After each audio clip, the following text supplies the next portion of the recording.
Film की शुरुआत होती है और अजीब वीरानी थी इस जगह में।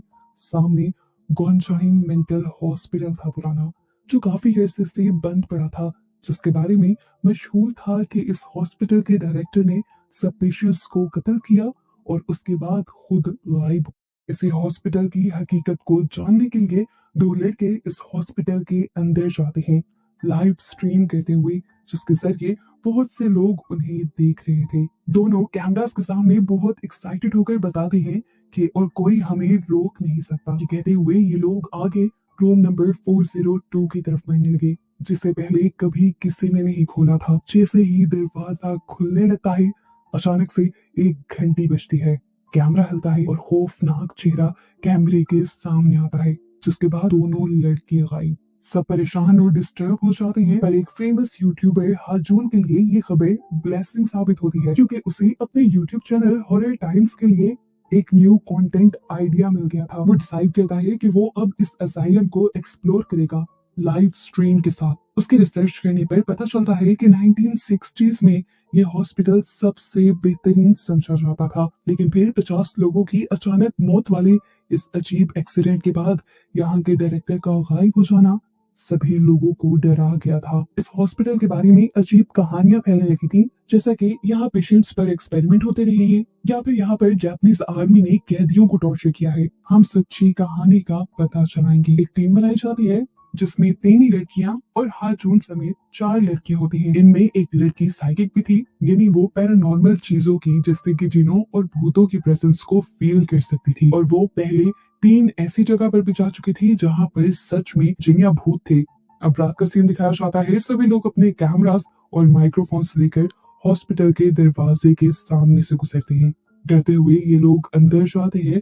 अंदर का माहौल बहुत ही ज्यादा खतरनाक था। हर तरफ गुप्त अंधेरा था, जगह जगह टूटा बिखरा सामान और उन पर जमी हुई सालों की डस्ट। अंदर जाते ही सब लोगों को ऐसा महसूस हो रहा था कि जैसे कोई उन्हें देख रहा हो।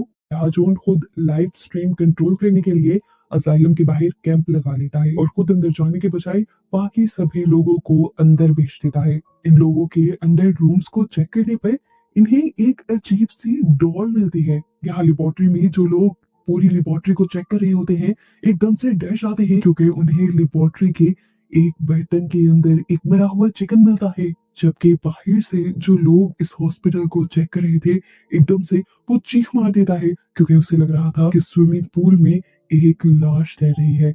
जब ये लोग अपने स्टिक से उसे चेक करते हैं तो पता चलता है कि वो तो खाली एक विग थी। यहाँ एक लड़की हॉस्पिटल की एक दीवार पर अपना नाम लिख देती है, क्योंकि ये उसकी जिंदगी का पहला खतरनाक एक्सपेरिमेंट था। अपने नाम के नीचे उसने लिखा था, चलो जिंदगी जिए। अब वही लड़की इसी असाइलम में होली वाटर फेंकने लग जाती है। इसी दौरान दूसरा लड़का जब ऑडियंस को यहाँ के हालात बता रहा था, तभी उसका कनेक्शन ड्रॉप हो जाता है और उसी टाइम पर एकदम से पीछे कमरे का दरवाजा खुलता है, जो दरअसल उसे डायरेक्टर का रूम था, जिसको सब किलर मानते थे। बाहर से हाजून उसे अंदर जाने को बोलता है, तो वो अंदर जाकर वहां पर एक पिक्चर देखता है जो सभी पेशेंट्स की थी, और पेशेंट्स के दरमियान में डायरेक्टर खुद भी थे। यहीं से उसे पता चलता है कि पेशेंट्स के मर्डर के बाद से आर्मी ने इस असाइलम को हमेशा के लिए बंद कर दिया था। खैर, अब हाजून और शार्लेट ऑडियंस से बात करते हैं और उन्हें बताते हैं कि वो लोग असाइलम को अंदर से बंद कर चुके हैं। सभी लोग इस टाइम असाइलम के अलग-अलग रूम्स के अंदर खड़े हैं और देखते हैं किसके साथ क्या होगा। काफी देर इंतजार करने के बाद जब वहाँ कुछ नहीं होता, तो ये सारे लोग डायरेक्टर के रूम में चले जाते हैं और वहां जाकर घोस्ट को बुलाने का रिचुअल शुरू कर देते हैं। इन्होंने इस रूम को पूरी तरह सजाया था, बहुत सारी बेल्स लगाई थी, कैंडल्स लगाई थी, और जिन जिन चीजों से सोल अट्रैक्ट हो सकती थी वो सारा काम इन्होंने यहाँ पे किया था। अब ये लोग अपना रिचुअल शुरू कर देते हैं। अचानक यहाँ पर मौजूद सभी कैंडल्स बुझने लगी। वो सारी घंटियां जो इन्होंने यहाँ पर लगाई थी वो भी जोर जोर से बजने लगी। सभी डर गए, पैनिक हो गए और बाहर भागे। सबकी हालत दिखने वाली थी, लेकिन फिर खोदा पहाड़ निकला चूहा।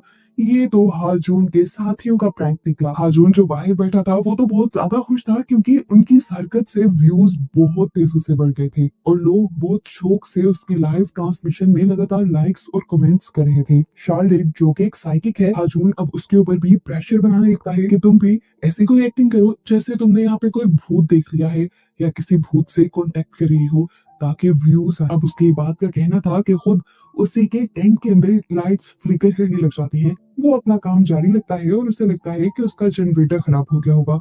अंदर दिखाया जाता है कि पूरी टीम मिलकर अब लैब के अंदर जाने वाली थी, जहां से इन्हें पहले मरा हुआ चिकन और ऊंट पटांग की चीजें मिली थी। अब यहाँ नोटिस करने वाली बात ये थी कि इसी लैब के अंदर इन्होंने एक डॉल देखी थी, और अब जब ये लोग वापस इस जगह पर आए थे, वो डॉल अपनी जगह से दूसरी जगह पर रखी हुई थी। जायहाइन और शार्लेट ये देखकर डर जाते हैं, क्योंकि उन दोनों ने ही ये बात नोटिस कर ली थी और ये काम उनमें से किसी का भी नहीं था। यहाँ पर उनके ग्रुप का एक मेंबर उन्हें बताता है कि ये डॉल बिल्कुल एक पेशेंट जैसी लग रही है, जिसकी तस्वीर उसने डायरेक्टर के रूम में देखी थी। वो लड़का एक्साइटेड होकर उस डॉल को उठाने लगता है, तो शार्लेट उसे रोक देती है, मना कर देती है कि उसे हाथ मत लगाना। शार्लेट को डर लगने लगा था, उसका माथा पसीने से भीग गया था, यानी सच में यहाँ कुछ था, और वो फौरन इस रूम से बाहर जाना चाहती थी। और जब वो अपने आप पर कुछ कंट्रोल पाती है, तो दोबारा अपने ग्रुप को ज्वाइन करती है। अब 8 लोगों का ग्रुप चार चार लोगों में डिवाइड हो जाता है। 4 लोग ऊपर रूम नंबर 402 की तरफ बढ़ने का फैसला करते हैं, तो 4 लोग थेरेपी रूम को विजिट करने का डिसाइड करते हैं। यहाँ पर ये लोग बहुत से ऐसे कंटेनर्स नोटिस करते हैं जो दिखने में कॉफिन जैसे लग रहे थे, लेकिन इन कंटेनर्स के फ्रंट पर एक होल बना हुआ था। अब यहाँ पर एक लड़का उस सुराख के अंदर हाथ डाल लेता है और ऐसी एक्टिंग करता है जैसे अंदर से किसी ने उसका हाथ पकड़ लिया था। वो जोर से चिल्लाता है।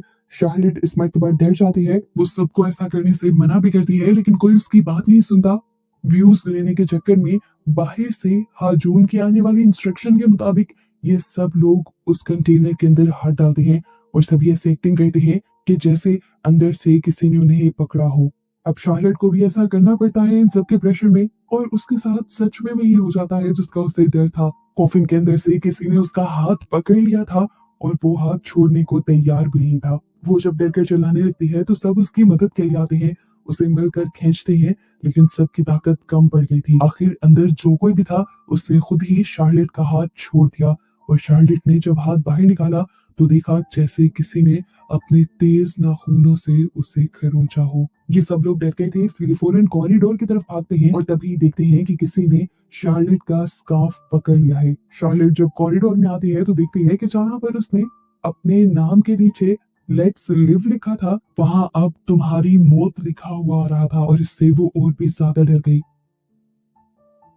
जायहून और शार्लेट पैसों से ज्यादा अपनी जान बचाने का सोचते हैं और इस मिशन को यही अबॉर्ट करने का फैसला करते हैं। शार्लेट रोते हुए अपने कैमरे में रिकॉर्ड करती है कि ये शायद उसकी जिंदगी की आखिरी रिकॉर्डिंग और आखिरी व्लॉग हो, क्योंकि उसे लग रहा है कि उसकी जिंदगी पे किसी ने कर्ज दे दिया है, श्राप दे दिया है, और अब वो मर जाएगी।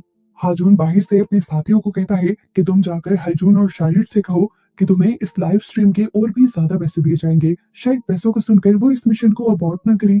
इससे पहले कि वो दो लड़के उन तक पहुंचते, ये दोनों उस असाइलम से बाहर निकल चुके थे, लेकिन बाहर जाते ही ये लोग झाड़ियों में फंस जाते हैं।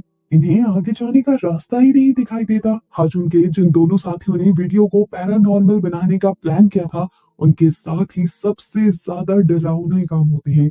सबसे पहले वो स्टोर रूम में व्हीलचेयर को हिलते हुए देखते हैं, और उसके बाद कोई ना दिखने वाली चीज उनके ऊपर हमला कर देती है, और इस चीज की फुटेज कैमरे में रिकॉर्ड भी होती है। फिर यहाँ से एक उड़ती हुई चीज आती है और उस लड़के के सर पर लगती है, जिसके बाद वो लड़का बेहोश हो जाता है। उधर दूसरा लड़का जैसे ही इस कमरे से बाहर निकलने की कोशिश करता है तो उसके सामने दरवाजा बंद हो जाता है। बाहर शार्लेट और जायहून किसी चीज को स्मेल करते हैं और नोटिस करते हैं कि बाहर वही मरा हुआ चिकन और केमिकल पड़े थे जो लैब के अंदर थे, और ये उनका पीछा कर रहे थे। वो डर जाती है। अभी वो पीछे मुड़कर जायहून से कुछ कहने ही वाली थी कि उसे लगा कि तबीयत बिगड़ रही है। उसने जब आंखें खोली तो उसकी पूरी आंखें काली पड़ चुकी थी। वो डर कर चीखती हुई टेंट के अंदर की तरफ बढ़ती है। वो बाहर देखती है तो जायहून एक कोने में खड़ा अपनी फ्लैश लाइट लेकर उस डॉल को घूर रहा था जो लैब में इन्होंने पहले देखी थी, और अब वो जायहून के कदमों में थी। अब वो एक और मर्तबा चिल्लाई। वो डरी एक क्रिएचर, यानी एक भूत को अपनी आंखों से देखकर, जिसने पलक झपकते ही उसे पकड़ लिया और खींचते हुए अंधेरों में ले गया।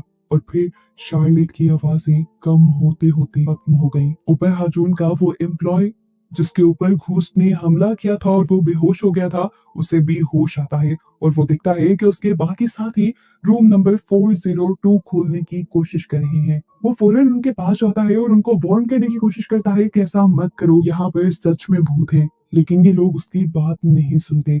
एक छोटी सी बॉल अब इनकी तरफ आती है और जैसे ही रूम नंबर 402 का दरवाजा खुलने वाला होता है, चार्लेट की चीखें इनके कान फाड़ने लग जाती है। आखिर वो दरवाजा खुलने पर ये पूरी जगह काले अंधेरे में भर जाती है। इनके इंफ्रारेड कैमरास जिनके अंदर भूत देखे जा सकते थे, वो सारे तेजी से ब्लिंक करने लग जाते हैं और इनके पास मौजूद बाकी सब चीजों के सिग्नल्स कट जाते हैं और इनका लाइव स्ट्रीम का कनेक्शन भी टूट जाता है। आंख झपकते ही इन तीनों ने देखा कि वो तीनों उस रूम के अंदर थे जहां चारों तरफ पानी भरा था, जैसे ये रूम कोई स्विमिंग पूल हो। इनके डर का लेवल एंड हो जाता है जब ये लोग अपने पास बहुत सारी सोल्स को देखते हैं और फिर कुछ ही सेकंड्स में एक के बाद एक ये तीनों पोसेस हो जाते हैं। हाजुन, जिसका अपनी टीम से कनेक्शन बिल्कुल टूट गया था, वो अपनी टीम को चेक करने के लिए जाता है और उसे सामने विंडो में कोई खड़ा हुआ नजर आता है। अब वो भी डर गया था अंदर जाने से, इसलिए वो एक ड्रोन पर कैमरा लगाते हुए उस ड्रोन को अंदर भेजता है। लेकिन ये क्या, सामने जो भी खड़ा था वो हाजुन की शक्ल का ही था। डायरेक्टर की बॉडी उड़ते हुए उसके कैमरास की फुटेज में कैच होती है। ये देखकर वो डर जाता है। अब वो स्पिरिट एकदम से हाजून की तरफ बढ़ जाती है, जबकि सीन कट होकर दूसरी तरफ दिखाया जाता है वो व्हील चेयर जो खुद ब खुद चल रही थी, वो चलते चलते रूम नंबर 402 की तरफ आ जाती है और एक लड़के के ऊपर हमला भी कर देती है। बाहर दिखाया जाता है जो लाइव ब्रॉडकास्ट चल रही थी, काफी देर से उस पर कुछ ना नजर आने की वजह से सारे लोग उसे छोड़कर चले जाते हैं और ये ब्रॉडकास्ट फेल हो जाते हैं। व्यूवर्स ऐसे कमेंट करने लगे थे जैसे ये सब कुछ फेक है, एक ड्रामा है। मूवी के पोस्ट क्रेडिट सीन में हमें होली वाटर दिखाया जाता है जो शार्लेट ने असाइलम के अंदर रखा था और अब वो बॉयल हो रहा था, जो चीज ये साबित कर रही थी कि ये असाइलम सच में हॉन्टेड है। और बस इसी सब के साथ ही मूवी यहाँ खत्म हो जाती है।